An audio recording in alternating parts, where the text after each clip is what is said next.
ଆଜ୍ଞା ଆପଣ ଯୋଉ ଅଭିଯୋଗ କରିବାରେ ଆପଣ ଯୋଉ କଥା କହୁଥିଲେ 3-4 ଦିନ ପରେ ଅଭିଯୋଗ କଲେ ଆପଣ ଆଜ୍ଞା ପ୍ରଥମରୁ କଳାକାର ସଂଘ ତରଫରୁ ଆପଣଙ୍କୁ ତ ସହଯୋଗ କରାଯାଉଛି କଣ ଆପଣଙ୍କୁ କହିଲେ କଳାକାର ସଂଘ? କଳାକାର ସଂଘ ଯୋଉ ନିଷ୍ପତ୍ତି ନେଇଛି ତାଙ୍କ ନିଷ୍ପତ୍ତିରେ ମୁଁ ଚାଲିବି। ଆଜ୍ଞା କଣ କହିଛନ୍ତି କଣ ସହଯୋଗ କରିବେ? ସେମାନେ ଯାହା କହୁଛନ୍ତି ସେ କହିଛନ୍ତି ତ ଏଫଆଇଆର କରିବାକୁ ମାନେ କହିବାରୁ ମୁଁ କଲି ନା।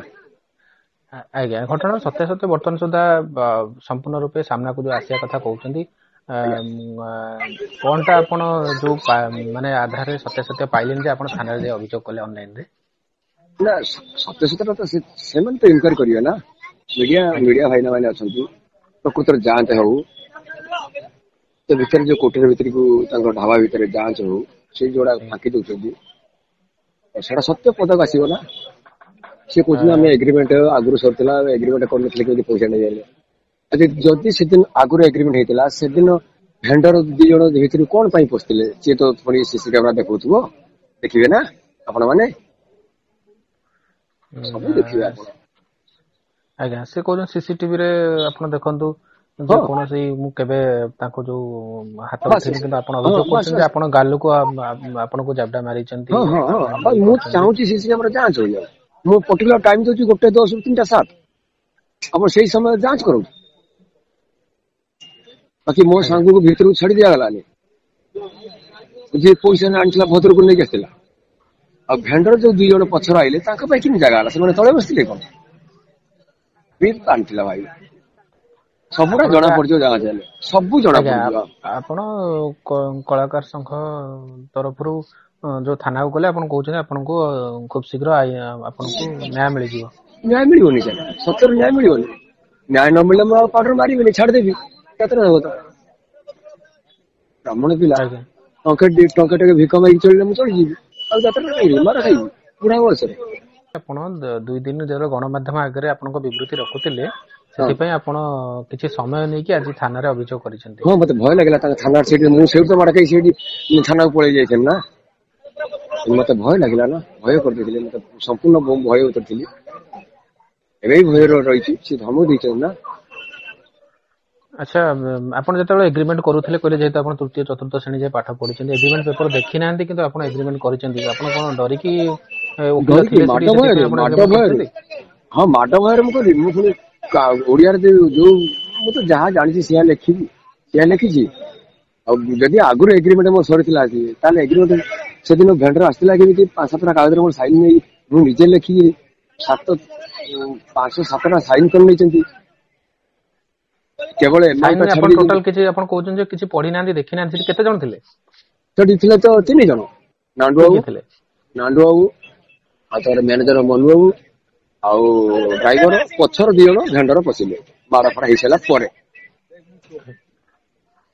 କଳାକାର ସଂଘ ତରଫରୁ ଆପଣଙ୍କୁ କେତେ ସହଯୋଗ କରାଯାଉଛି ଏବଂ କଳାକାର ସମ୍ପୂର୍ଣ୍ଣ ସଂଘ କହିବା ମତରେ ଆପଣ ଥାନାରେ ଅଭିଯୋଗ କରିଛନ୍ତି ଆପଣ ଆଇନ ପାଇବେ ବୋଲି ଆପଣ ମତାମତ ରଖୁଛନ୍ତି। ବିଶ୍ୱାସ ମିଡିଆ ଭାଇ ମାନେ ଅଛନ୍ତି ସତ୍ୟକୁ ସାମ୍ନା ସେ କରିବେ। ଆଉ ମୋର ଆଇନଗତ ଅନୁସାରେ ମୋର ଥାନାକୁ ବିଶ୍ୱାସ ଅଛି। ପୋଲିସ ଭାଇନା ମାନଙ୍କୁ ବିଶ୍ୱାସ ଅଛି ସେମାନେ ସତ୍ୟ ନିଶ୍ଚିତ ବାହାର କରିବେ। ଅନଲାଇନରେ କଣ ପାଇଁ ତାହେଲେ ଥାନାରେ ଅଭିଯୋଗ କଲେ ପୁଣି ଏକା ସାଙ୍ଗରେ 2ଟି ଥାନାରେ? 2ଟି ଥାନା ନୁହଁ ତ କୋଉ ଥାନା ତ କୋଉ ଥାନା? ବନ୍ଦ ଆଉ ବାଲିଚନ୍ଦ୍ରପୁର ବନ୍ଦ ଥାନାରେ କାଇଁ ଏଫଆଇଆର କରିବି ବନ୍ଦ ଥାନାରେ ମୁଁ ଏଫଆଇଆର ଦେଇନି।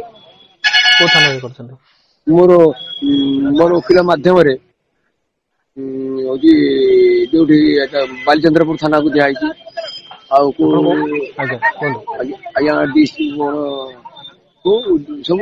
ସବୁ ଜାଗାକୁ ପଠା ହେଇଛି ତାଙ୍କର ଡିସିପି ଅଫିସ ପ୍ରାୟ କୋଉ ପଠେଇଛନ୍ତି ସବୁ।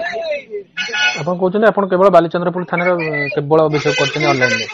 ଅନଲାଇନ ବାଲିଚନ୍ଦ୍ରପୁର ଥାନା ହେଇଛି ତା ଡିଜି ଦିଆହେଇଛି ରିପୋର୍ଟ ସମସ୍ତଙ୍କୁ ଅନଲାଇନ ମାଧ୍ୟମରେ ଜଣାହେଇଛି ମୋ ଓକିଲ ଆଜ୍ଞା ମାଧ୍ୟମକୁ ଧରିକି ଜଣା ହେଇଛି ଆଜ୍ଞା ଆଉ ମୁଁ ସେଠି ଗଲେ ମତେ ପୁଣି ମାରିବ ଭଲ ଲାଗିବନି ମତେ। ଥାନାକୁ ଆପଣଙ୍କର ଯାଇପାରିବି ଆଜି କଳାକାର ସଂଘର ମିଟିଂ ବସିଥିଲା କି? ହଁ ବସିଥିଲା ମତେ ମୋବାଇଲ କେତେବେଳେ ଦ୍ଵାରା ଆମର ମିଟିଂ ବସିଥିଲା ଆମର କେତେବେଳେ ବସିଥିଲା ଆଜ୍ଞା ପ୍ରାୟ 3:30 ବେଳେ ମୋବାଇଲ ଟୁ ମୋବାଇଲ ସବୁ ମିଟିଂ ହଉଥିଲା ମୁଁ ତ ମୋବାଇଲ ଚଲେଇ ଶିଖିନି ନା ଆଉ ଆଜ୍ଞା ମୁଁ ଆଉ ଉପସ୍ଥିତ ରହିପାରିଲିନି ଆଉ ମୁଁ ମୋବାଇଲରେ ମୁଁ ବାହାର କରିକି ମୋ ମୁହଁ ବାହାର କରି ତାଙ୍କ ସହିତ କଥା ହେଇପାରିଲିନି କଣ କରିବି। ଦେଖନ୍ତୁ ଆପଣ ଯେତେବେଳେ ପ୍ରଥମେ ଗଣମାଧ୍ୟମ ସାମ୍ନାକୁ ଆସିଲେ ଆପଣ ପ୍ରଥମେ ଆପଣଙ୍କ ବିବୃତ୍ତି ରଖୁଥିଲେ ତାପରେ ଅନନ୍ତ ବାବୁ ଯେତେବେଳେ ଗଣମାଧ୍ୟମ ସାମ୍ନାକୁ ଆସିଲେ କିନ୍ତୁ ଉଭୟ ପକ୍ଷର ସତ୍ୟାସତ୍ୟ ବର୍ତ୍ତମାନ ସୁଦ୍ଧା ସାମ୍ନାକୁ ଆସିନି କିନ୍ତୁ ଗଣମାଧ୍ୟମରେ ମଧ୍ୟ ବସି ସାରିଲା ମଧ୍ୟ ଟିଭି ଶୋରେ ମଧ୍ୟ କୌଣସି ଘଟଣାର ସତ୍ୟାସତ୍ୟ ଆସିପାରିଲା ନାହିଁ କାହିଁକି ବୋଲି ଆପଣ ଭାବୁଛନ୍ତି? ପ୍ରକୃତ ଯାଞ୍ଚ ହେଲେ ଆସିବ ନା। ଆଜ୍ଞା ସିଏ ତ କହୁଛନ୍ତି ମୁଁ ମିଛ କହୁନି, ମୁଁ ତ କହୁଛି ମୁଁ ମିଛ କହୁନି, ତାହେଲେ ସତ୍ୟଟାକୁ କେମିତି ବାହାର କରିବେ? ଆମେ ପୁଣି ତ ଆପଣଙ୍କ ମାଧ୍ୟମରେ ଥାନା ବାଲା ମାଧ୍ୟମରେ ସେମାନେ ଯାଆନ୍ତୁ ସିସିଟିଭିରେ ଚେକ୍ କରନ୍ତୁ। ମୁଁ ତ ପର୍ଟିକୁଲାର ଟାଇମ ଦଉଛି ନା, ଏଇ ଟାଇମରୁ ଏଇ ଟାଇମ, ଏଇ ଟାଇମରୁ ଏଇ ଟାଇମ, ଏତିକି ଟାଇମ ଭିତରେ ମୋର ଟର୍ଚର ହେଇଛି। ମୁଁ ସମସ୍ତଙ୍କୁ ଦେଖିପାରୁଛି। କୋଉ ଟାଇମ ଭିତରେ ଟର୍ଚର ହେଇଛନ୍ତି ଆପଣ କହିଲେ? ଆଜ୍ଞା 1:10 ରୁ 3:07। ଆପଣ ଯୋଉ କହୁଥିଲେ କାଚ ଘର କହୁଥିଲେ, କାଚ ଘର ଭିତରେ ଆପଣ 3 ଜଣ କାଚ ଘର ନୁହେଁ, କାଚ ମାନେ ଡୋର ଟା କାଚ, ଘର କାଚ ନୁହେଁ। ସେ କଥା ଆପଣ ତା ଭିତରେ ଥିଲେ, ଆପଣଙ୍କ ପାଖରେ 3 ଜଣ ଉପସ୍ଥିତ ଥିଲେ କିନ୍ତୁ ଆପଣ ଯେହେତୁ ଭୟଭୀତ ଥିଲେ ସେଥିପାଇଁ ଯାହା ଆପଣଙ୍କୁ ମାଲିକ ଅନନ୍ତ ବାବୁ କହିଲେ ଆପଣ ମାଲିକଙ୍କୁ ଡରିକି ଆପଣ ସାଇନ କରିଦେଇଛନ୍ତି। ଜବରଦସ୍ତ ସାର୍, ସେମାନେ ଫାଙ୍କି ଦଉଛନ୍ତି ଆମର ବିନା ଏଗ୍ରିମେଣ୍ଟରେ କଣ ପଇସା ଦେଇଛନ୍ତି? ଆମେ ଆଗରୁ କରିଥିଲୁ ନା ଏଗ୍ରିମେଣ୍ଟ? ଯଦି ଆଗ୍ରିମେଣ୍ଟ ଆଗରୁ କରିଥିଲେ ମୋର ଏଗ୍ରିମେଣ୍ଟ, ତାହେଲେ ସାର୍ କୁହନ୍ତୁ ଆପଣ ସେ ଭେଣ୍ଡର 2 ଜଣ କଣ ପାଇଁ ଭିତରକୁ ପଶିଥିଲେ? ସେ ସିସି କ୍ୟାମେରା ଦେଖେଇବ।